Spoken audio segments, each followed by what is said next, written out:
You're tuned in to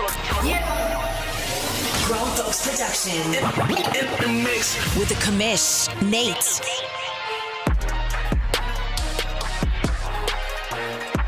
Hey now, welcome to Press Pass Live. Yep, you hear it. It is still no good with the voice, but we're doing it. We're pushing through. We're here. I got my guy Maniac. Maniac, how you doing today, buddy? I'm doing marvelous. Thank you, sir. Always fun to come on here and talk about the OMFL. I know it feels like we were just together the other day because I was a little late. So not as much to talk about, but still a lot to talk about because I think things happen so fast with the playoffs. We rarely get to look at potential nominees for award winners, and this could be a really fun time to do it. So let's dive right into it. We're going to do something a little different. I'm wearing my Neon Sports shirt here today. We're going to use our friends at Neon Sports to look through some of these things. And let's talk about weeks 14 and 15. I think I got that right. Let me look. Let me make sure. Weeks 15 and 16. I had it wrong. I was off by a week. But let's pull this up. We're going to go weeks 15 and 16. And run through these games really quick. The Atlanta Falcons and Mr. Cincyberg fall to D-Wayne 40-28. D-Wayne, I feel like he's just flexing on people right now. Your Arizona Cardinals beat Mr. Nicehonger 38-30. A little bit of a closer game than I expected there, but your offense came out on top. Seattle Seahawks with a 28-7 victory over the Rams. I don't know if this game was played or CPU or whatever it may have been, but D-Money's got a lot going on. His little girl showed up to this world a couple weeks early. He sent me a picture. She is in NICU, whatever that's called. I always mess it up. Baby's doing well. Family's doing well. Checked in on him this morning, just waiting for him to respond. Hopefully baby girl gets to go home soon and D-Money will be able to concentrate back on his team. Joker with a 27-19 victory over Trey as I hit puberty there. I don't know what's up with this voice. I'm trying to get it, guys. I am. I went back to the doctor. We're figuring it out. Tim with a 44-19 victory over Priest, one of Maniac's favorite people to play. Luca with a 35-30 victory over Bronco Man, who you never hear from anymore. Bronco Man, I'm calling you out on the show. Where are you at? Like, where are you at? Anyway, 34-20, Mr. J. Bows with a big-time victory over Colin. My Saints got absolutely smacked around against Big Hurt. I thought this would be a game I could compete, keep it fun. I seem to get really lucky against Big Hurt. He has bad luck against me. Not today. This guy just smacked me around. It felt like I was playing Big Hurt and the CPU all at the same time. It was one of the most frustrating script-filling games. I told him I was frustrated. If you watch that stream, I was frustrated. It just was a frustrating game to play. Our guy Rod with a 42-38 victory over Bill. Rod, who I've messaged for the last week and have not heard from. I don't know if he's just too busy or just doesn't care, but my guy is not answering me right now. So hopefully Rod will give me a hit back. I want to be able to get him some merch. He was one of our donating members, and I deeply appreciate that. Byron with a 14-10 victory over Denbrew. Man, this thing keeps flipping out on me. Mr. Zoe with a 35-6 victory over Little Koch. Nipple with a 28-23 victory over James. Twinkie with a 41-20 victory over Massimo. That feels like, was that played? I don't know. Bird with a 37 victory over Kevin. Nobody wants to play any defense in that. That's a big-time victory there for Birdman in that divisional race. Feels like he's got his clamps on that one now. Roger with a 28-22 victory over Simple. And then finally, Lost Sniper with a 23-12 victory over Bill in New York, who didn't make any friends this morning, missing his time with Mr. Big Hurt. Maniac, what game do you want to talk about, buddy? Yeah, a lot of good games. The one that shows on the console that didn't get played was Roger and Simple. Okay. It shows 0 played, so I guess that was a sim. Yeah, there's some good games, some low scoring games, there's some high scoring games. I did tune in and watch a little bit of Bird and Kev's game. Bird had we'll just talk about that one since I'm already rambling on about it. So I did watch this game to some extent. I think I caught some of the second to the third, and then I turned it off. I was like, man, Bird is fixing to just like walk all over him. And then all of a sudden I turned it back on. I was like, well, it was a closer game than I thought. So, If Kevin can but do anything, he can put up some points. yeah, that's right. That's right. And so, but the one thing that stuck out to me was Bird's ability to run the ball. Yeah. Uh, 247 yards, and Kev only had about 96 yards, I think. Here, it's showing a stat. But part of the game that I was watching, it didn't matter if Kev had 10 guys in the box. Everybody was getting blocked up, and Bird was just running wild.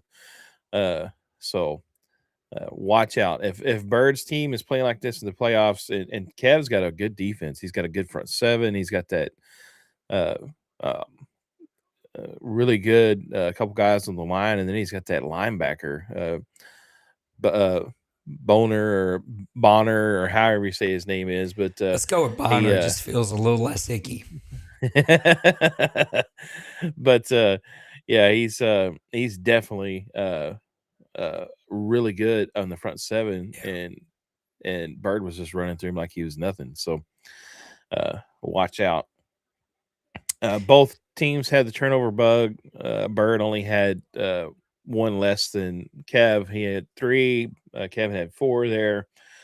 Third down conversions, it says each one had three, but I think for a lot of the time, what I was watching, I don't think they were facing third down. They were just first down, second down, first down, second down, first down. And it was crazy because there was just a lot of defense going on except for turnovers. So uh, both guys in the red zone did okay, but Bird was a little bit better with 42%, 3 touchdowns in the red zone, but 42% with only 3 touchdowns, that means that guy was in the red zone a lot of the time. So, uh, but Kev here, he only had 1 red zone touchdown, so he was having to score from afar.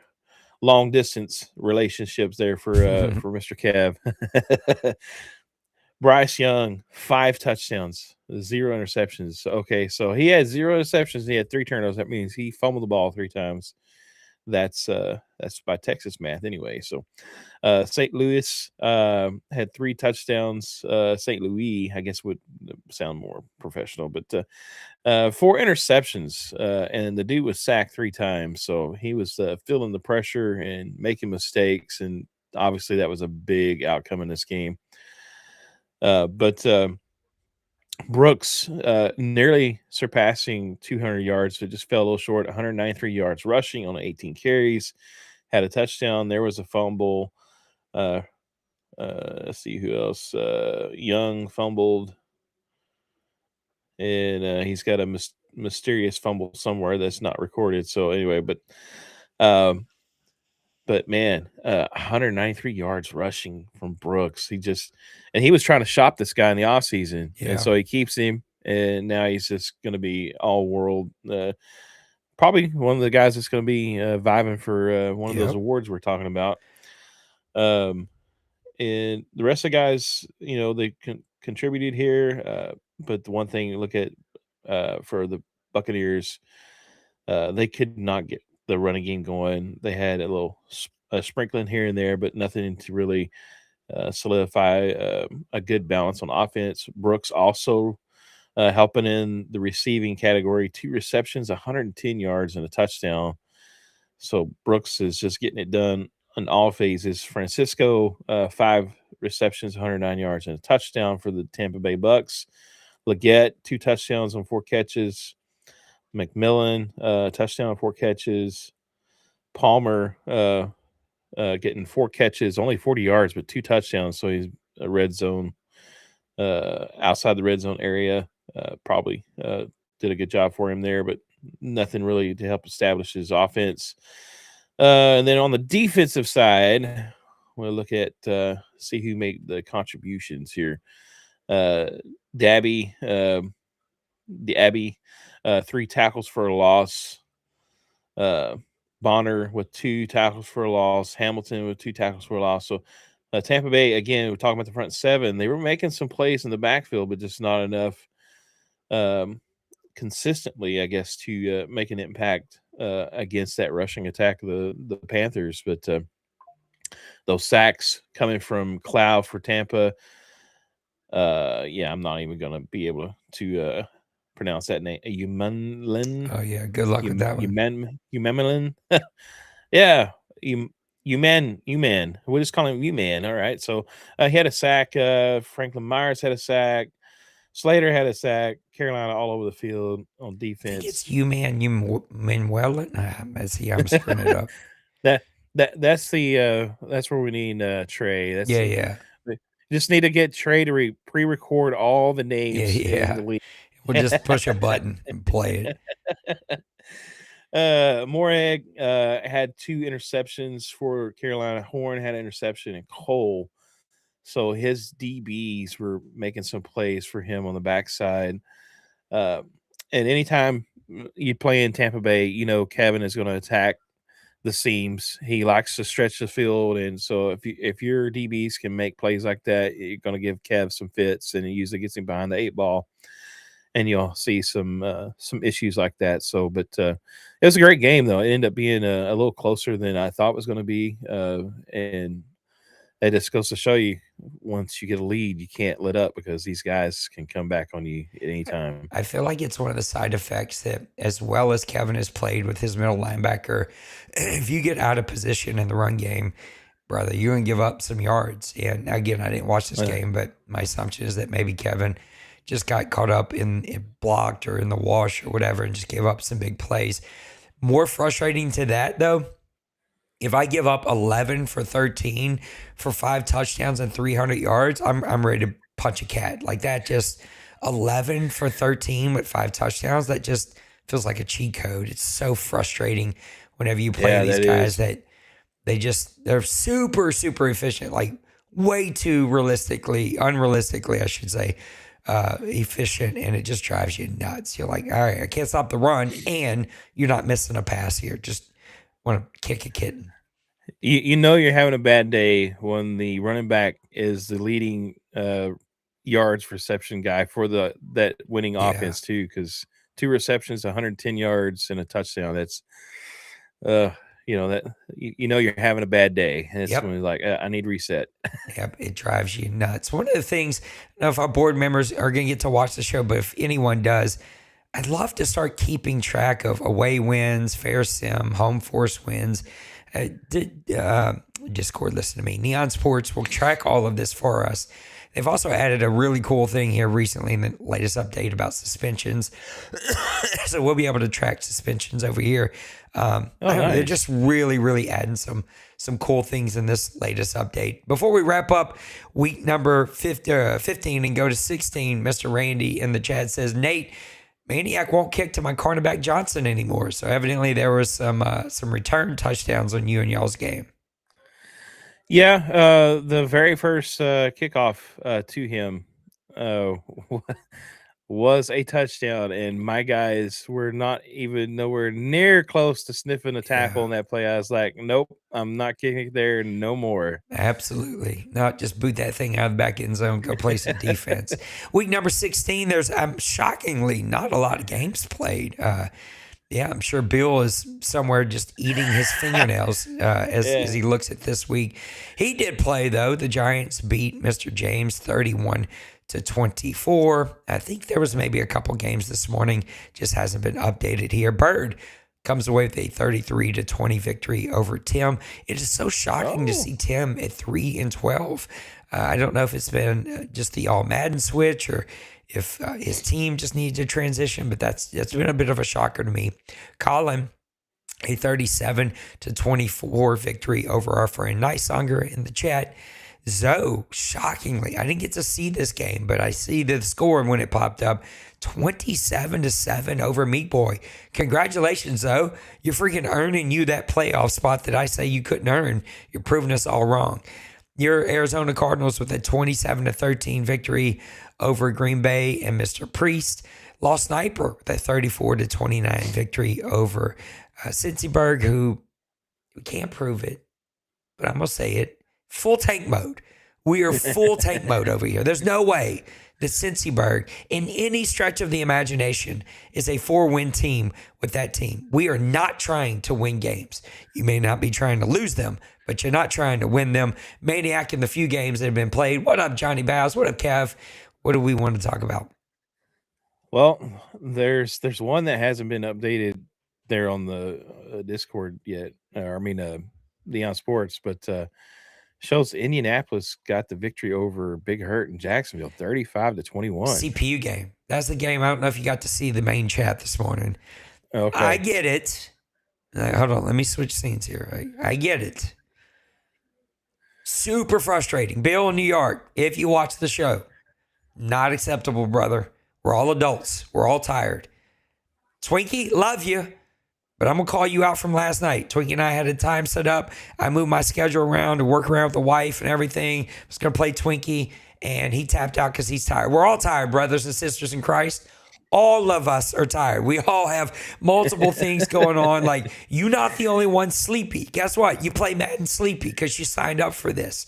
If you set a time, you wake up. Like, it's just not acceptable. It happens. I get it. So I ain't here to say like it never happens, but like it's just not acceptable. And people have the right to be upset. Equally, because you can't go in chat and say the things you said in chat. Like even the vague slap shots at people. Just not our culture here. It's not the vibe here. Things happen. Move on. It's just a game. Maniac, I think, did this in the deuce, and I've stole it from him. Just play offense only. If you got to play the CPU, just play offense only. It's way easier than trying to play the whole game. Just go play offense only. It's half the time. It's way easier. You'll get the win. Move on with your life. And that's the thing. But anyway, in the main chat this morning, Big Hurt did some calling out. He was frustrated. I get it. He has a right to be, but we don't call people out in chat. Go vent that in with me in a DM or whatever. But yeah, that was he was forced to play the CPU and didn't go so well for him. Yeah, I missed that, and my bad. So, What up, so? Well, good morning. But yeah, there was Battle New York. I think that was kind of interesting there with Bill and James. I always get every time I see his gamer tag, keep it squashy. I was like, who is that? I was like, oh, James. So I struggle with simple. I don't know why. I just do. Yeah, his is like something Matt Rat or whatever. I don't know. It's, something different. But anyway, Minnesota, you have to give him some props. He's been playing some of the tougher teams, the playoff teams, really close here as of late. So maybe that's something to build off of into next season. The one I want to talk about, and it's Zoe and the Seahawks here. Super impressive. Yeah. And so we're just getting off. In fact, this is just a week removed where the Seahawks beat the Rams, I think, with a very similar score. I think 27-7 or something like that. Something very similar. And then he turns around and he kind of has the same thing happen to him. The thing that I've want to say with Zoe, his rushing defense, the last game he played me, he shut down my rushing attack. I couldn't get anything done. Meek Boy has been really good at running the ball with his running back, Walker. And yeah. And I have him on my fantasy team, and it's so I was hoping Walker would get some yards here, but he had 54 yards rushing. So San Francisco has figured out something on his rushing defense, and he's been shutting it down. I struggled with him. I think the last game I played, I think only had like 60 or 70 yards rushing, very limited. And it's definitely frustrating for the offensive guy if you're used to running the ball and running effectively, and all of a sudden you come up against that and you just get shut down. It's like it messes with your mind completely. And it looks like that's kind of what happened here with the Seahawks and the 49ers. 27-7 though victory. You can see there the breakdown of what was scored each quarter, the 49ers just had their way the entire way. 177 yards rushing for the 49ers. So equally, they have found their rushing attack as well. So when you're able to shut down the run and run the ball, that's a recipe for wins. He's been very efficient throwing the ball too with his quarterback Brock Purdy. Purdy is not the most sexy quarterback for anybody to have, but he's been very efficient with him because I know Roger would be kicking this dude to the curb as immediately if it's on his team because he's only got like 85 throw power or something. So Roger's like, no, he's no good for me. So he's going to the curb. I would have cut him the second I took that team. Exactly. So, but first downs, man, very efficient on first downs. 13 for the 49ers, only 8 for the Seahawks. Looking at the turnovers, 0 turnovers for the 49ers, 4 for the Seahawks. So that is a big stat there in that game. Red zone efficiency. This is a stat that's going to blow my mind. The red zone opportunities for the Seahawks, 0. They didn't even sniff the ball in the red zone for the Seahawks. That is crazy because there is 0%, 0 touchdowns, 0 field goals. And so that is an impressive stat there. To keep them out of even in the red zone is even more impressive. 4 interceptions for Wilcox. The young quarterback had been showing some promise. And it looks like even Meek Boy had benched him for Milroe. He was 5 of 13, 38%. So he was not getting it done. Purdy, 11 of 15, a touchdown, 0 interceptions. Just not setting the world on fire, but he was very efficient and didn't turn over the ball. Rushing attack, James, he had 6 for 87 and a touchdown. McCaffrey, the old man McCaffrey, still getting it done. 14 for 74 and a touchdown. Walker, 10 for 27 yards. Absolutely, that's got to drive you insane if you're Meek Boy there. His quarterback nearly had more rushing yards with 3 for 16. Just couldn't get anything going on the ground. And that also caused him to have some problems throwing the ball as well. 3 receptions, 70 yards for Tyson. And I've had this guy go off on me and score 3 touchdowns for like almost 200 yards receiving. So a big stat there. And it looks like I was just trying to look at the leading receiver for the 49ers was Ayuk with 3 for 59, no touchdowns. The touchdown went to Lee Anthony Matthews, first year guy, 6'5", 267-pound tight end. He got 1 catch for 25 yards and a touchdown. So this game was all defense for the 49ers. Let's see what happened there on defense. Warner with 2 tackles for a loss. Orton Jones for the Seahawks had a tackle for a loss. The lone sack going to the Seahawks with Riviera. He had the 1 sack. And then interceptions. Saint Justy, I guess he had 1. Trey. Stanford. And Trey. It's like every time that comes up, you're going to have like a Trey button. Trey. Yeah. Pronounce it this way. Stanford with 1. Thompson. He uses this guy playing Zoe now several times. He uses this guy and does phenomenal with him.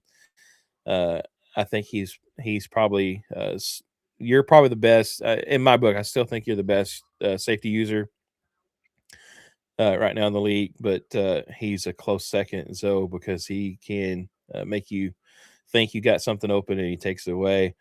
And then Silas also first year guy for him getting interception. But I know it's usually we talk about the close game. This is not the close game, and Meek, no shade throw to you, man, but you ran up against a buzzsaw that is the 49ers right now that are just on fire. Weird game. Only 140 passing yards was your leading passing for the game for Zoe. Only 1 passing touchdown combined. Only 2 rushing touchdowns combined. Less than 21 first downs combined. Zoe was only 1 for 8 on third downs. Like some weird stats for a very weird game. But, um, anytime you turn over Meat Boy 3 different times, you've probably done something really, really well. We don't have any OMFL news. Instead of doing one of our funny commercials, I wanted to talk about the merch. I told Maniac to not let me forget when I seen him wearing his hat here today. He's wearing the hat and the shirt last week. Maniac and I think it was our guy Nicesonger had me use there was a custom logo that we created. Not a lot of people wanted it, but we made a handful of them. And then both of those guys asked me to make them a merch page for their specific team logo. And that's the team logo. And so if you want your own team logo up with merch, hats, shirts, pullovers, whatever, we can do that. I just think if you haven't gone to our merch store lately, there's some really cool stuff on there. And one of these days, I won't be pulled in 9,000 different directions and I'll be able to make some other cool merch. It's always fun. I try to use the summertime to come up with some merch ideas to put out there. But we have a full merch store. This stuff is super high quality. I must have 3 or 4 pullovers over there. I want to do a pullover giveaway. Maybe this weekend we could start that. Just some cool stuff, man. You got the hats. You got several different hats. Got a couple different shirts. Talk about the merch. I feel like it's really good quality. It's not like throwaway stuff. It's good quality stuff. No, yeah, you don't understand. Like, if you haven't had the opportunity to get any of the merch, it's high quality. They don't use just like any kind of just material. This material. In fact, these are like some of the most comfortable caps I'm a cap man, and I have bought some very expensive caps from Hat World and different things that we have around here. Um, and I would by far throw the money down to buy one of these because they are just comfortable. And then the quality of the logo, obviously it's not embroidered, but the quality of the logo that's put on there is absolutely nice for any uh, I guess screen print, I guess is Yeah. what it's called.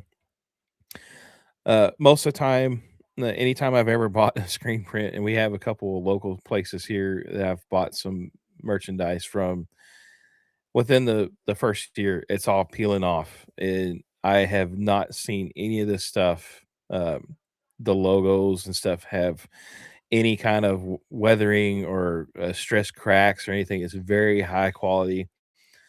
And then all the other little merchandise things I've got from the even the stickers and stuff that, I mean, you don't understand like how quality the stickers are as well. So just different things that I've seen from there. One of these days I'm gonna get me a phone cover for my phone Yeah. I think from there. Nicesonger got the computer mat or the mouse pad or whatever it was, and sent me a picture. It was really cool.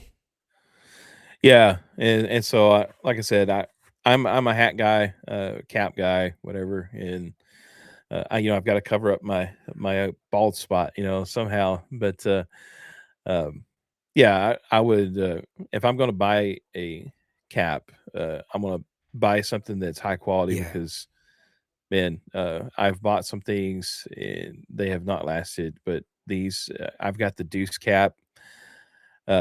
I need to get me another one, because I've actually used that because it's so comfortable. I forget it's on my head, so I've worked in it, and then of course you work in stuff. It starts eventually it starts fading, Yeah. but the material is still completely intact. It's still comfortable. It's great quality stuff, man. So I would definitely throw down some bucks to buy this. And like I said, the logos that you do, um, I don't know if you can see this one or not, but it's got the Arizona Cardinal logo, and it's kind of hard to pick until you get up close. You can actually see the logo. But I was showing my dad the other day, and he's like, "That's really neat," I showed my T-shirt. The T-shirt also has a larger logo, so it's easier to depict the cardinal in it. He's like, but where's the Cowboys? So I may have to purchase him a Cowboys one. Yeah, we'll for a have to put present. up a Cowboys page. Dwayne and Pooty and I all have the coffee cups too. It's I think there's only been one thing I've gotten there that faded. I got one of my like 3 shirts I've had faded, but the rest of my stuff's been really good quality. And it's all reasonably priced. It's not super expensive as compared to other stuff, and it's all custom. Yeah, and if you have an idea of something you want, we could do player cutouts. We can do almost anything. You just got to tell me what you want, and we can make you a merch store. Maniac, let's talk about some. Sorry, making sure I'm pressing the wrong button here. Let's talk about some possible award-winning nominees here. This is our stats leader page. We'll talk offensive player of the year, defensive player of the year, rookie offense, rookie defense, coach of the year, owner of the year, and we're just talking about nominees. Who are people that we think will be up for nominee? With that, of course, Law Sniper leads that for us. Right now, Michael Penix is leading the league in yards and touchdowns, or maybe not touchdowns. I forget exactly how this does. I think it's yards, 4,467. Our touchdown leader is going to be, if we can get it to load here, it's taking a long time to load today. I don't know why. I noticed that a while ago. Dwayne said coffee cup, still in great condition. T-shirt looks good. Jana loves the sweatshirt she has. Justin Herbert leading the league in touchdowns. Michael Penix right behind him. Looking at the rushing yards leader, Trey Benson, your guy, leading the lead with 1,681 yards. Your touchdown leader is also Trey Benson with 23 touchdowns right behind him. Tuden with 20. What a weird name. Sorry. Mr. Thornton is leading the league in yards, 1,799 yards. Look, I always wish it was receptions, but I get why they do yards. Your touchdown leader is a tight end, one of Maniac's favorite people to play, the Green Bay Packers, also tied with Deontay Thornton with 18 touchdowns. Who's going to be your offensive player of the year? And don't do some humble, weird stuff. Definitely talk about Trey Benson because he's going to be high on my list. I think Trey Benson is going to be getting some votes. He's going to be up there. I think for quarterbacks, you'll always have at least one guy. I don't know if it's going to be Michael Penix, and because of his team's losing record and his interceptions are pretty low. I think if we hit interceptions, he's like top 10 in interceptions. I think those are going to be some guys. I personally always sort of throw away receivers. And the reason is I just feel like the numbers are crazy inflated. Like if you go to the yards leader, as we're coming to the end of the season here, you're going to see we've got like 5 guys that could break 5,000 yards this season. It just doesn't, 2,000 yards, sorry. It just doesn't feel super duper realistic. They're always a little too inflated, a little too easy to make happen. For me, it's passing, it's rushing. If there's a tight end that ever shines here, which I know how we all feel about tight ends, maybe that's never going to happen. But who do you think is going to be a nominee for Offensive Player of the Year? Well, I'll try to just like give maybe 3 or 4 nominations. I think, but I think Penix is one. I think he's got the passing numbers. He's got the touchdowns. He's got the touchdown to interception ratio. I think that's kind of acceptable in my sight. I know when you start looking at some guys like Herbert, yeah, he's got 42, but he's also got 39 interceptions. So Yeah. he's flinging the ball no matter what. Of course, I was thinking it's Chargers, and I was thinking like Trey. But I just played him, so and I didn't even realize it was Herbert. But yeah, so he's just throwing the ball wherever. Drake May, I think, could get some love, but still, you just look at the overall yardage, and then not only that, Penix has almost thrown the ball 500 times. I mean, that's a lot of crazy. passes. So 41 touchdowns, only 18 interceptions out of those on nearly 500 passes is pretty impressive from my book. I'm gonna say Benson. But wait, before we Would move on, I got a couple Okay. quarterbacks that I think don't pop up there, but I go by Okay. rating. So really quick, my quarterbacks would be Ian Peters. I think you got to give him some love.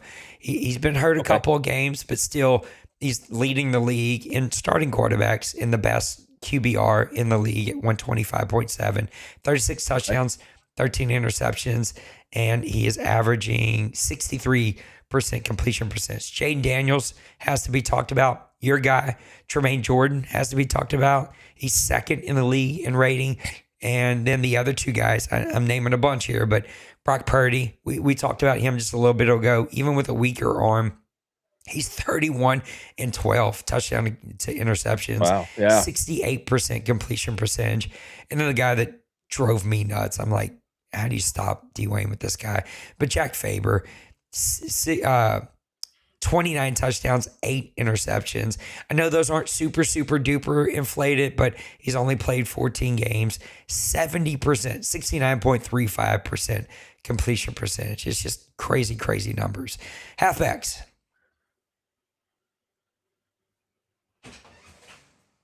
I missed you. I was What'd you going to say? say halfbacks. You were talking about halfbacks before I Oh, interrupted you. halfbacks. Almost. Um, halfbacks. Definitely Benson. And looking at his stats, I mean, Can you close my door? 1,681 yards, 23 touchdowns. He does have the highest average per game. Now, I will say that I did have a couple of games where I had nearly 200 yards rushing, so those are a little bit inflated. Then I've also had some games where I only had about 50 yards rushing. The one thing I do regret is I didn't break the rushing touchdown record for the game. He had 5 rushing touchdowns in one game, and I had an opportunity to break it. And when it was still within, but I put in my backup, and so I didn't break the record. I had a chance to break the record. I could have had 6 touchdowns rushing in one game with Benson, but I didn't break the record. I just tied it. So, um, Tootin, he is a guy we've saw the last 2 or 3 seasons now. He's been one of the top rushing guys, one of the top fantasy guys. He's got to be within here the talks for offensive player of the year. He's also one of the only 3 running backs that have averaged over 100 yards rushing a game with 106. And then, of course, then you got McMillan with Dwayne. He's only actually had 173 attempts with him, and he's within Yeah, guys are crazy. 100 yards of being the rushing leader right now. So his average yards per carry 8.8 would be the tops for as any kind of starting running back in the league. So that is insane. Anytime you hand it off to this guy, it's nearly a first down. So it's that's the way to play football right there. So we'll call that the Dwayne school of running the ball. Run it for a first down every time every time you hand it off. That's just the way to go. And there's others that could be mentioned. I mean, you got Meekins from the Commanders. He's kind of, within 16 touchdowns on the year. Didn't have the yardage, and he's lacking, I think, the yards per uh, uh, game here, the average wise. Graham is another one from the Ravens. He's got 18 touchdowns. He's Still pissed off I didn't draft him. I was taking him the next pick. The pick before me, he grabbed him. Still mad about that. I played him. I think the 3rd or 4th week of the season. He ran all over me with this dude. I was like, man, where did he get this guy from? So, but yeah, he is a force to reckon with there as well. So, I mean, there's a lot that, there's a lot of guys that's actually got 15, 14 touchdowns rushing. But when you look at the scheme of things, I think there's a kind of a 3 man race there for the rushing champion, and then also to be included in the offensive top guy from the league. Anybody in the receivers? I don't know how you feel about receivers. Also, wife just walked in from her pedicure. It's her birthday today, and gave me the full on stank eye. And so we I'm may like, have to put our what go are gadget you boots. doing? Yeah, she's Uh, exactly what she said. And then I said, I'm doing a podcast. And then she left my door open and walked off. So we may have to hit our go gadget boots to get through the rest of this. okay, Anything about so the receivers? Just because I feel that way about receivers doesn't mean anybody else has to. I kind of have the same view. I just who was it in the chat today? They was talking about Collins' school of Yeah. spamming wide It was receivers or Bill. whatever. Bill, yeah. So Such a happy soul. You know how he is. I think it is kind of easy sometimes, which I mean I don't know. I can't ever to really force myself to spam receivers.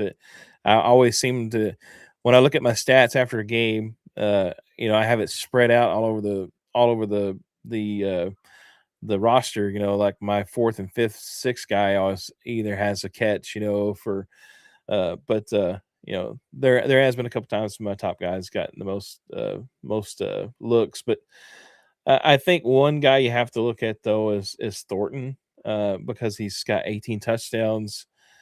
Um, and he is by far, I think, the receiver so far this season that I've just watched. I played him before last season. I've watched his games. When he needs something, he throws it to Thornton, and somehow, some way, in triple coverage, he will come down with the ball. Yeah. Like I said, I think he's the closest thing we have to Calvin Johnson so far that we saw from a Madden league in a while. So he definitely has to have some thought process in that system, though. Mr. Dwayne said running back Benson. The stupid thing keeps auto scrolling down. Let me turn that off real quick. Running back Benson, quarterback Jordan, or running back Tootin or his guys. Cincyberg says he throws to one guy, Maniac. I throw to two. That's right, but you also have 4 wins as you take mode for a high draft pick. All right, let's talk about rookies on the offense. I got the stats up. Anybody here that you think offensive rookie of the year? Who are your kind of top guys? I think you gotta, look at. Geez, I don't even know who to kind of pay attention here. The Trey does really well, but he has thrown a lot of interceptions. Rookies do that. Got to look at Seattle with Brett Wilcox. I know he had a tough game this past week, but 34-17 with a rookie is pretty impressive. Your rushing leaders, you got a couple of 1,000-yard running backs. Matthew Meekins for Rod in the Washington Commanders. Powers for Colin. And then, you know how you and I both feel about receivers, even rookie receivers. But you can kind of see what's happening there. Goldstein for Houston, Swell for Atlanta, super spammy. Hitchcock for the Giants, Atkins for Green Bay. So who are your rookie guys that you think we should be considering for awards, offensive rookie of the year? I think if I just had to pick somebody and a couple guys to go head to head on, I think Meekins from the Commanders. I mean, we talking about he's got over 1,000 yards, 16 touchdowns.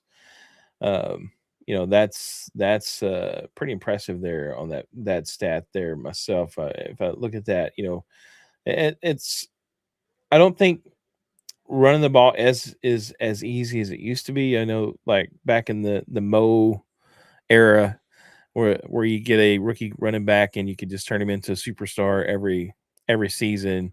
I don't think we're quite there at that point in this Madden. I think that's kind of shifted over to the wide receiver aspect the last couple of Maddens. But Meekins, 16 touchdowns, his average 5 yards.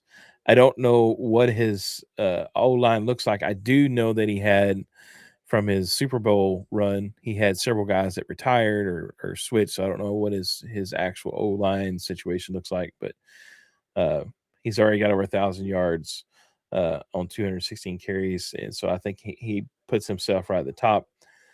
And then I think on quarterback, there's several guys that have had some pretty decent numbers.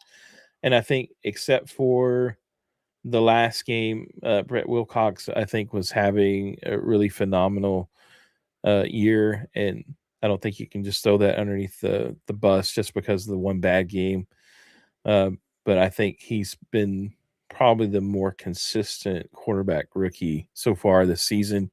34 touchdowns, 17 interceptions, 65% completion, and he's averaging about 150 yards passing per game. So, and he's got a QB rating of 104.7. That still puts him like in the top 10 to 12 of the league. So I think those are your two front runners, in my Yeah. opinion. Yeah, Meekins and Wilcox are my guys.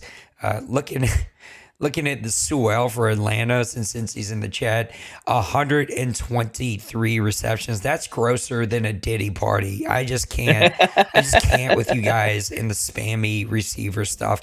And I'm the guy who says I don't think you can spam a receiver. Stop it. But like, that's gross. Anyway, let's talk about defense real quick, and then we'll talk about defensive rookie of the year. We got the leaders up here. Well, let's actually come over here. We'll use this one. We're going to move this to 50 per. Your tackle leaders right now are Cashman for the Minnesota Vikings. Your sack leaders are going to be Green for Baltimore. He's got 20 and a half, by far leading the entire league in that. And then finally, your interception leaders are going to be Bonner for Tampa Bay. He's doing such a great job with him, Mike Linebacker. Who are your defensive rookie of the years that you think you're going to be up there for nominee? Like, how on earth does Green have 20 sacks? Oh, my Lord.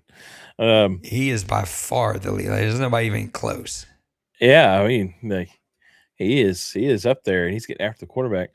Cashman is impressive. If you look at the player card on this guy, he is nothing spectacular. He's like 79 overall, which he's got a morale -2, so he'd be 81 overall. He's 31. He's not got like complete like sexy stats on his attributes or nothing. So I I think he's using this guy. So, but I mean, top not using there for nice honor to have this guy be in the tackle solo tackle leader in the league. Uh, Orchard, he's got 54.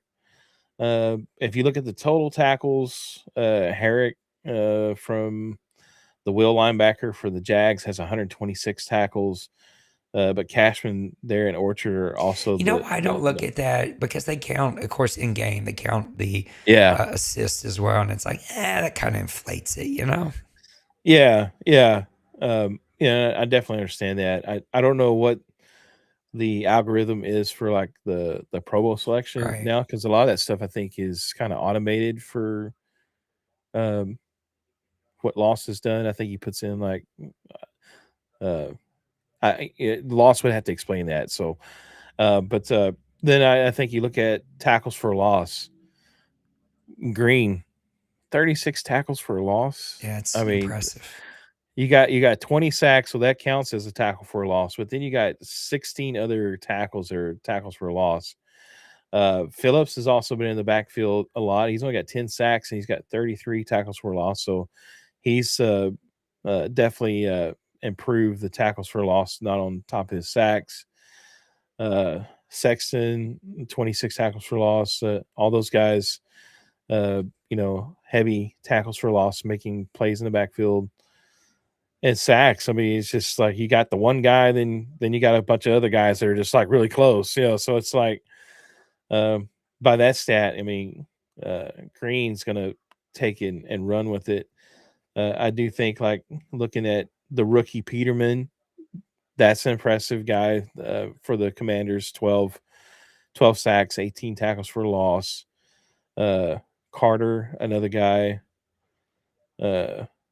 My guy Culberson, he's got 10 sacks, double digit sacks. So impressive guys there, but interceptions. And then you got to go all that with Bonner and some of these guys, Lloyd, even, he's got 100 and 3 total tackles and 47 solo tackles with 7 interceptions also. So there's a lot of guys in the mix here. I think this was going to be a little bit more, I guess you say, cloudy or whatever, but because I think there's just so many guys that do things well in the different parts of the defensive stats. But overall, I think the guys you look at are Green. I mean, he's just 20 sacks, and he's just making such a big impact on the line there. So Bonner's probably my guy. I think it's really impressive what he's doing. But if you look at fantasy points, the top 2 guys are both with Jacksonville and Big Hurt, Lloyd and Hendricks. I think Hendricks needs to get some look at. I mean, his stats are kind of spread, but 46 total tackles, half a sack, 5 interceptions, 3 touchdowns, 3 forced fumbles, 3 fumble recoveries. I mean, this guy's kind of all over the field. He's playing some really good football. All right, let's talk about rookies on the defensive side of the ball. Let me come back over here. Rookies on the defensive side of the ball. Come on, it's loading. There we go. Now, this is just separating by fantasy points. I thought it was kind of a neat way. Cole Davidson from Baltimore is leading the league with 50 fantasy points. He's got 4 interceptions, 1 sack, 33 tackles, 1 forced fumble. Looking at your tackle leaders. Now, this is just individual tackle leaders really quickly for your rookies. Cameron Johnson for Minnesota. Mac Bush, who's playing really great for them. Matt Capps for me. Your sack leader for your rookies. I hate that it always goes by 0 first. It's going to be Casey Peterman, for Washington. That guy by a long way is leading the league in rookie sacks with 12. And then finally, your interception leader is going to be Joey Austin for the Cincinnati Bengals. Cole Davison right behind him. I think Cole is going to be the guy I'm looking at the most. He is just sort of all over the place. But some of these other guys playing some really good football. Yeah. And of course, I'm on the console, so I'm like kind of scrolling through these guys. I think it's really hard on console. I wish there was a rookie only option. Yeah, it would be nice if they added that. I think just like for time's sake, like the guy from the Commanders, I mean, having a phenomenal rookie season with 10 plus sacks, I think those are stats that are important for me, because they're impact plays, and so he's making impact even as a rookie, and he's just going to get better. The Cameron Johnson dude, he hasn't made any impact plays on defense. Now, he did have the kickoff return against me, so that's the reason why I didn't kick it to him no more. But he's definitely a guy I think is going to blossom and be really good. I think there was one other guy that I just stumbled across as I was scrolling, and now I lost him. But I think the Cole Davison from the Ravens, he's rookie middle linebacker from TCU. He's got 33 solos, 13 tackles for loss, a sack, and 4 interceptions, 4 deflections, and then no, he didn't have a safety or a TD, but anyway, I think he's also a guy that's making an impact as a rookie because he's making solid plays down after down, but he's also making impact plays and interceptions and also sacks and tackles for loss. So he's kind of one of those guys that's kind of an all around Joe. No commercials today. We need to save some time, but I will speak to the blog. I appreciate Rod and Hurt and Bill and D-Money, even Bronco Man. I have not been able to keep up. Usually I'm pretty good about these. I just being sick. I just have not been able to keep up. But post some blogs, man. It posts to our Discord. It's great for other people who are outside the league to be able to come here and read this. So make sure that you make some time to go post some blogs and you get incentive points for that as well. All right, let's open up the OMFL mailbag because guys did get us a couple of posts here. Tim says, what prospects in the upcoming draft stood out to be selected in the top 10? You're on console. I am not, so I'm going to let you take this one. Who are some of the guys you got your eyes on in the top 10? My bad. I was trying to answer something real quick, and Oh, then all good. let me. I'll go to the next one while you're getting the console ready. He says which teams drafting in the top 5 can turn it around next season. I think the easiest answer is my guy that's in the chat right now. Nothing but love for you, but you are absolutely 1000% tanking right now, and I think it's very easy to see the Atlanta Falcons turn things around. I think without a shadow of a doubt, that's going to happen. The Atlanta Falcons are a very, very good team, and you're going to see him get things turned around really, really quickly. The other team's the Lions. I think Trey is going to easily turn something. I mean, Trey, listen to me. Sorry. Tim is going to easily turn some things around. Bronco Man, he's going to be a force. He's going to get that team turned around. Another team I feel like maybe just not trying as hard to win these games. So Falcons, Bronco Man, and Tim would be sort of my top 3 in that top 5 that I think are going to easily turn around. I don't know if you want to start there and then get into who you think the top 5 are going to be. Yeah, I'll touch on that one. I think uh, Bronco Man, he is took over his favorite team. He's making adjustments. I know he's still dealing with real life situation of still having a new kid in Yeah. his life too as well. So taking uh, switching a team that you had ready built for OMFL bowls to taking your favorite team, but they're not built for your style, and then having all that stuff going on. I think that's kind of played a part in it too. But uh, I think he made the moves. He got some draft capital to help him rebuild, and I think that he'll turn it around. I don't know if he's going to be straight up ready to compete for an OMFO bowl, but I think he's going to be a playoff contender next season. Tim, I think he has potential. Uh, the only problem I think Tim has, and I say this very uh, lovingly, I guess, is he's with his favorite team, and I think he Yeah. has a problem like I do. Sometimes he holds on to the guys longer uh, than he should because they are just a part of his team. But um, that is something you have to deal with. On a personal note, taking on your favorite team, you just gotta sometimes make those tough choices. Uh, but uh, but I think he could, and obviously Cincyberg.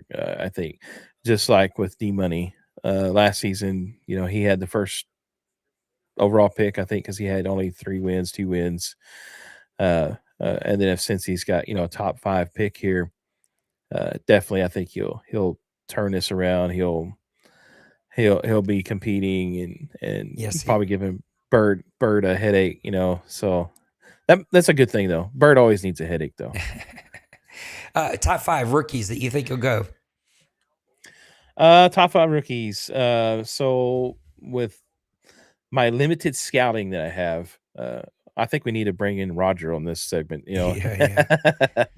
But I do think you're going to see offensive linemen be some of the more top talent. I think, especially like around your left tackles, your tackle area. I think there's strong candidates for your tackles in this draft, and I think if you notice, like a lot of the guys that are having success, uh, I want to say, like if you look at D Money and Dwayne and some of these guys, if you look at their offensive line, most of them are all uh, 85 plus ish in that range, and they all either have a couple guys that have uh, I don't want to say like offensive line abilities are like important, but I think they do play a factor. And so I think if you look at these guys, so they have a couple guys that are able to give an ability on the offensive line, and I do think that plays some role into helping guys win. So, but I think Perriman, um, I think he's a guy that's going to be a top guy. Just for the simple fact, I think somebody within probably around the 5th pick, I think is probably going to take this guy and look at him like he's going to be a beast, and he will be a beast. Um, But if you know the league, guys always go for the sexy picks or whatever. I think cornerback is going to be another one that's going to be like low rated. Uh, I don't think there's like any like true superstars, but I think there is some guys that are here that can help. And I think you look at Macbeth. I think from some of the things that I've seen from him on his ratings, I think he's going to be one that's going to make an impact. Um, but I think where you see a lot of guys really do well is when they start drafting like linebackers. They take these linebackers. I don't know if there's any that anybody it's top 5 talent. I know that's kind of what we're looking at, but I think sometimes there is top 5 talent that guys overlook Yeah. and let slide by just because it's not as sexy. But I think you got guys like Chamberlain and Wise. I think those guys can make really big impacts for your team, and so. But I don't know if anybody really needs like a true quarterback right now, but I think there is like one sneaky one in here. There'll But be I think somebody. your overall, um, I think the true value is going to be in the offensive line Yeah. and your defensive line. I think that's where the true top 5 talents are going to be. I think you're going to have some guys take a flyer on wide receiver because he's got like 95 speed or whatever, and they'll probably draft him in the first. But um, looking at my team, what I got, if I had a top 5 though, I'm taking offensive lineman Yeah. because you can only do so much. If you don't have guys in front of you to block. I've already experienced that the first couple of seasons. Hold on to some of those because we got some. There's a mailbag question specifically about O line, so I don't want to give it all away. Okay, so we'll just leave it at that, though. I think I agree it with you. makes the. Yeah, O line is always underrated and not sexy, and hurts to take that early. And there'll be somebody who takes the fastest cornerback, the fastest receiver, the fastest blah blah blah. So that'll definitely happen. Cincy Berg says, in your opinion, best user at each level of defense: D line, linebacker, secondary. Linebacker can be shooting gaps, run or pass coverage skills. I have a very limited sort of perspective on D line. I think Joker, right, is kind of the go-to there. He's very good at it. He likes to do that. I think Bird is very underrated at it. There's nothing that drives me more nuts than playing Bird in a 3rd and long, and he uses the D line, insta sheds. It's just like, what am I supposed to do? He dropped 19 and rushed 1 and got to me in 3 seconds. Like, what am I supposed to do? Linebacker, I think there's so many guys. Dwayne is always my go-to. He just is so good at shooting the gap, and there's nothing more frustrating when a guy can rush 3 or 4, play zone defense, but because they use a middle linebacker or a linebacker shoot the gap on you, and you're like, I should have gashed him there. Like, I called the right play against the right defense, but because he's such a good user, he gashed me on that one. And we've been given a few more tools to make that not as impactful. And then finally, Nipples. I think he's one of the best, if not arguably the best corner user that we've ever seen in the OMFL. A lot of guys play really good safety. I think we've mentioned him several times, but Kevin's very good at middle linebacker this season.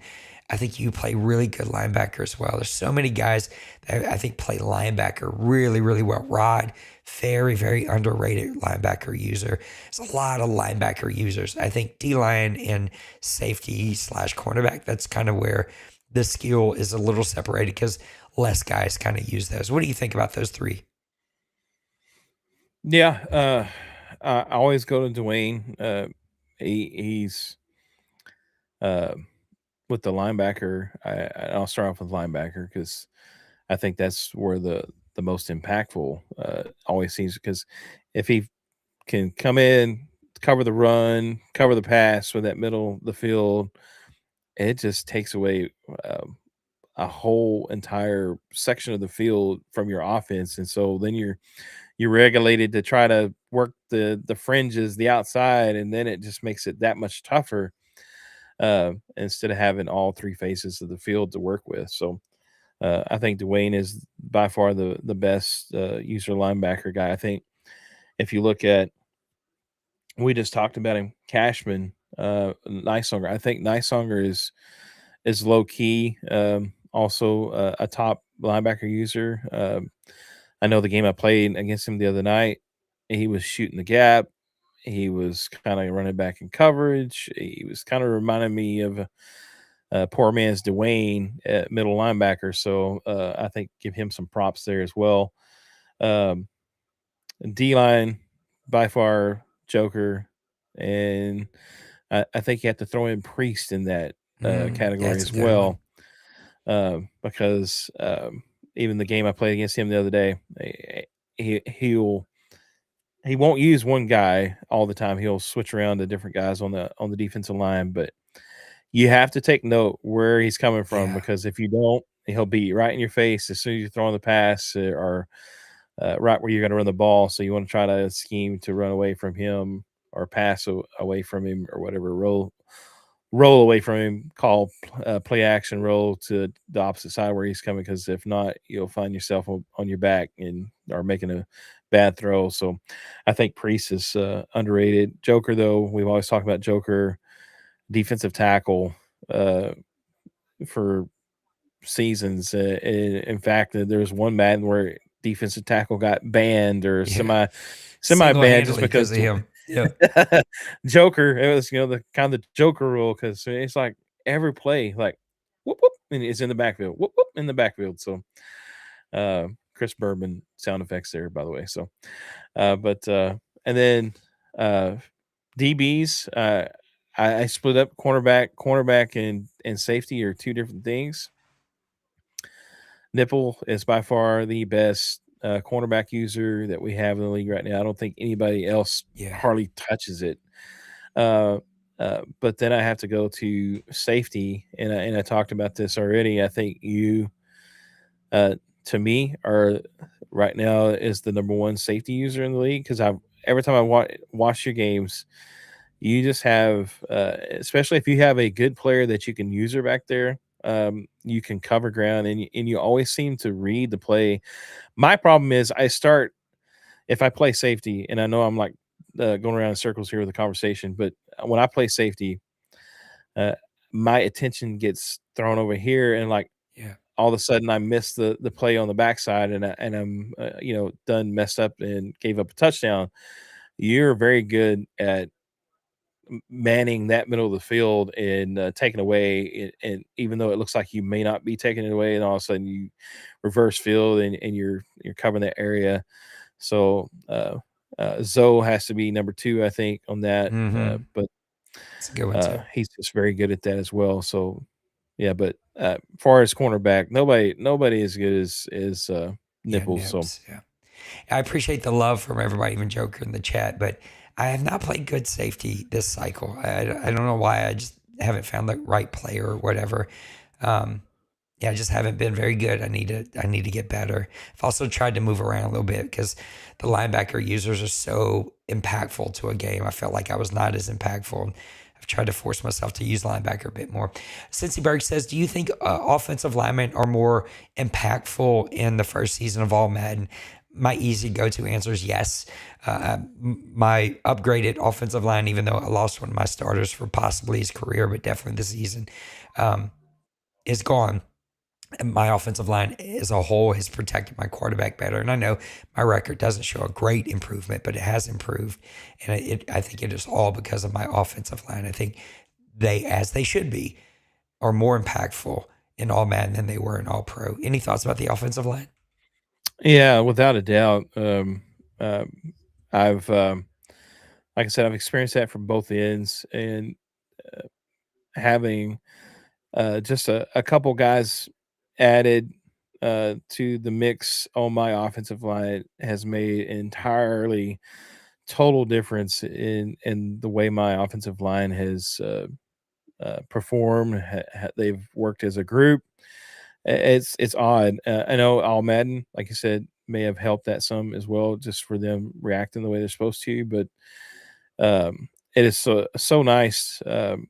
Last season, um, I my offensive line gave up 40 plus sacks. I don't remember the exact stat, but it was 40 plus.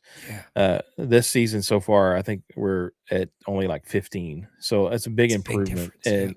Yeah. and so I mean, you look at my record. I mean, I've doubled my win and loss record from last season. So it does, I feel like, make an impact, and it impacts my running game. I mean, I'm right now number one in running with my running back and my quarterbacks, in the top five, whatever, top 5, 10. And then I've got a couple receivers that are over 1,000 yards, and both have 12 plus touchdowns. So that is just a statement in itself right there. Denver says, who's your pick to win the OMFL Bowl, and what's the team from the AFC? It is not a team from the AFC. And I'm going to change up my answer a little bit. I think it's easy to go the cliche answer. I'm going with Rod.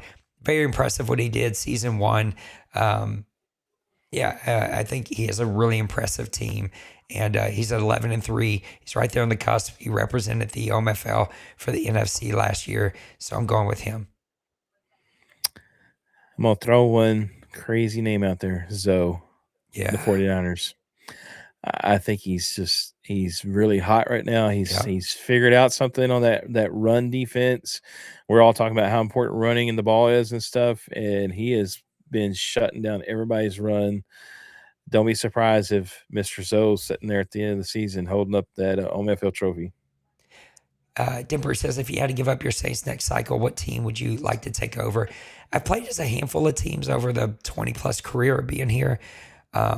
One of my favorite teams I only had for a little time back when Chris Johnson was entering the league was the Broncos.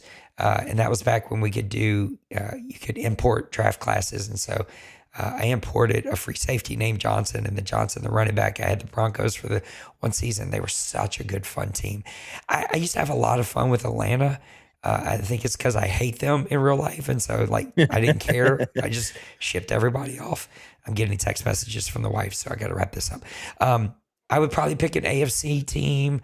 And if I just had to, gun to my head, pick a team, I don't know. Anybody in the AFC would be fun. The Jags would be fun. They have a really fun young team that I think I could play around with. The Titans would be a tough build, but they would be fun. Broncos, Bengals, because they have so many LSU Tigers. What about you? If you had to leave and go to another team, any team stick out to you? Let's see. I think the Titans would be fun. I also think the Jags would be fun. I think both of them are young teams. Again, like the Cardinals, that was kind of one of the things that drawed me to the Cardinals, even though it's like in D Money's back of the woods, and still, sometimes wonder why. But a young team is intriguing because you can build around them. You can build them pretty thoroughly. But it is a process, and if you're not ready for the process, you have to get mentally prepared, because you're not going to be competing. First couple seasons, you got to build. People don't know this, but if they don't think about it, but I had the Cardinals for a long time. Chaotic and I used to swap every Madden cycle, and they were a fun team to build up. Last one, you can hear the voice going, the wife texting before I get hit over the head with something on her birthday. Cincy Berg says, what's your real life Super Bowl pick, being a couple of days away? And what's your Super Bowl snack/dish? I don't know. I guess I'm sort of pulling for the Seahawks, but I don't care as long as it's a good game. I really don't care. I guess Shaheed, and I like the quarterback story with Darnold. I think it would be a really fun story to see the Seahawks win. And my go-to dish, I don't know that I have a go-to, but my wife makes this recipe. It's like a weird cheese dip, and I know this sounds weird, but it's got a jalapeno strawberry jam on the top, and it's been baked. Ooh. And it is sweet and salty, and it's like all of the things. It's pretty amazing. I've asked her to make it again this Super Bowl. What about you? Who's your pick, and what's your go-to? I'm going with the Seahawks, just for the simple fact, Tom Brady winning 7 of them, just kind of like, the Patriots are back again. We've already seen these guys so many times, but I think Drake May has been pretty impressive. I think the fact that they were a really bad team last season, and now all of a sudden that they're in the Super Bowl, is pretty impressive in that state. but I'm rooting for the Seahawks. I just like their uniforms, I guess. That's kind of a weird thing. But the DeMarcus Lawrence is playing over there. He was a longtime Cowboy. Yeah. All that he suffered for 10 seasons and goes over there and he's having a Pro Bowl year, and now he's playing in the Super Bowl. So, I'd like to see him get one because he's a pretty good dude. Go-to dish? Go-to dish. It's they're sausage balls. Oh yeah. My wife's making those. Yeah. Those are always like Yeah. the go-to. Everybody always requests them for as like a dip. I actually make like a jalapeno popper dip. Yeah, That that is sounds really good good. too. So that is always great. Yeah, that's the sausage balls. Got to have those. Yeah, gotta have those. We had a question that we were going to spend a lot more time with, and we don't have time today. So I got to ask you to keep it a little brief, and then we'll touch on it the next time we're together in a deeper mode. People are still getting coaching trees wrong, and Maniac and a handful of other guys help me check. Like, we have to. It's not, no one's being yucky. It's just like we have to check on people. We got to get this right. And some of you are still getting this wrong, and I don't know how. I got to be honest. You get 3 platinums, you get 1 gold, you get 1 silver. That's it. It's I don't know how easier to make it. It should be super, super simple. That's the rule. Forget everything else you've learned or thought or remembered. The rule is 3 platinums, 1 gold, 1 silver, everything else base. Your trainer does not count. That doesn't mean training attributes for your coach or defensive or offensive. Those still count. I'm talking about just the coach, the trainer. That doesn't count. Do whatever you want there. But for your 3 coaches, head coach, offensive coordinator, and defensive coordinator, 3 platinums, 1 gold, 1 silver, everything else base, both coaching attributes and play sheets. All of it counts. Guys, it can't be simpler than that. Maniac, give me your closing thoughts on that. Yeah, we gotta get this under control because it does give if you got multiple pretty big boost. Yep. platinums, it get big boost and it could Changes be the game. a difference in the game. Yep. Yeah, exactly. So like you said, it's just basic. It's broken down into boxes. Your main coaching box. Just remember, you can only have 3 platinums in there. And then, if you want to use your gold for play sheets or whatever and your silver play sheets, then the rest of those in that box have to be the base. Like, you can't do anything else with that. So, but if you want, my thing is most of the time, I use all that I can use in my coaching area, and then my play sheets I just put bronze, because either it gives you like couple extra blitzes or a couple extra different plays on offense, and then it keeps it simple for me. Keep it simple, stupid. That's Dwayne's favorite term there. So, and then your trainers, like you said, that's the separate little box over there on the far right. Do whatever you want to do with those. But those others impact how the game is played, and so if you're running, you got 3 platinums over there. I mean, 5 platinums, and you got 1 for the extra tutor to play. 6 guys to train that week. Well, that's you're getting a little bit of advantage because everybody else is doing what they're supposed to do with that, and they're not getting that. So, pay attention to that. Make sure that we're streaming it beforehand. Don't stream it afterwards, because if you stream it afterwards, if you hit a marker in the game, you might after the game looks up and like, oh, I've got 3 silvers in there now. Well, now it's going to look like you cheated or whatever. But make sure you stream it before. And then, and the thing with that is the next week, you got to change up your strategy, because guess what? Those 3 are now silvers. You can't use them all like you did. So, Guys, I got to get out of here. Wife has been more than patient with me. We actually had a long show. I didn't realize we went an hour and a half today. Thank you, Maniac, for being quick to jump on this and knock this out. Thank you guys for being super active in chat. If you're watching this later, give me your thoughts throughout the show. Down in the chat, hit the like button. Help us out a ton. I got to get out of here. Maniac, I usually hang out and talk to you after. I can't today. I got to go. Wife's going to absolutely murder me. I love you guys. Have a great rest of your week. I will. Bye, guys. Deuces.